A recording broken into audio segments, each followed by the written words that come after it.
بسم اللہ الرحمن الرحیم۔ السلام علیکم۔ AQ گلوبل چینل کی تیز ترین، مستند ترین اور تازہ ترین خبروں کے ساتھ حاضر خدمت۔ افسوسناک خبر بتاتے چلیں کہ گوادر میں قائد اعظم محمد علی جناح کے مجسمے کو شرپسندوں نے دھماکے سے اڑا دیا ہے۔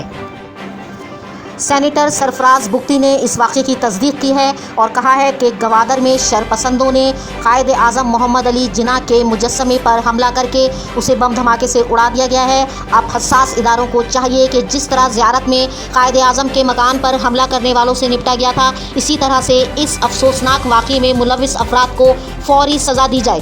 یاد رہے کہ دھماکے کی ذمہ داری بلوچ ریپبلکن آرمی، جو کہ بلوچستان کی علیحدگی پسند تنظیم ہے، انہوں نے قبول کر لی ہے۔ ملک بھر میں اس واقعے کے خلاف زبردست احتجاج کا سلسلہ جاری ہے اور پاکستانی عوام کا کہنا ہے کہ قائد اعظم کے مجسمے پر حملہ دراصل نظریہ پاکستان پر حملہ ہے۔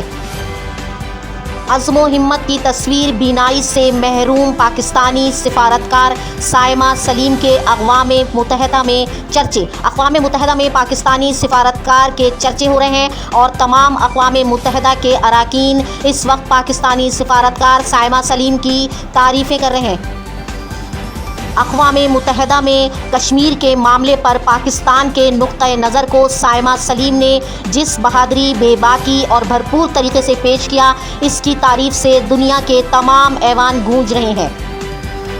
سائمہ سلیم کی تقریر کے بعد انڈیا کا بھی منہ خاموش ہو گیا، ان کی زبانیں بند ہو گئیں اور وہ کشمیر کے معاملے پر پھر کوئی بھرپور جواب نہیں دے سکے۔ چیئرمین اور اسپیکر قومی اسمبلی کے لیے علیحدہ طیارہ مختص کرنے کی درخواست بلوچستان اسمبلی میں پیش کر دی گئی ہے۔ کہا جا رہا ہے کہ جب IG پولیس کے پاس اپنا علیحدہ طیارہ ہو سکتا ہے تو پھر سفر کرنے کے لیے ہمارے اسپیکر اور چیئرمین کے پاس علیحدہ طیارہ کیوں نہیں؟ شہباز شریف نے کہا ہے کہ ہم شفاف الیکشن کا مطالبہ کرتے ہیں اور یہ مطالبہ الیکشن کمیشن، مقننہ عدلیہ اور تمام اہم حساس اداروں سے ہے۔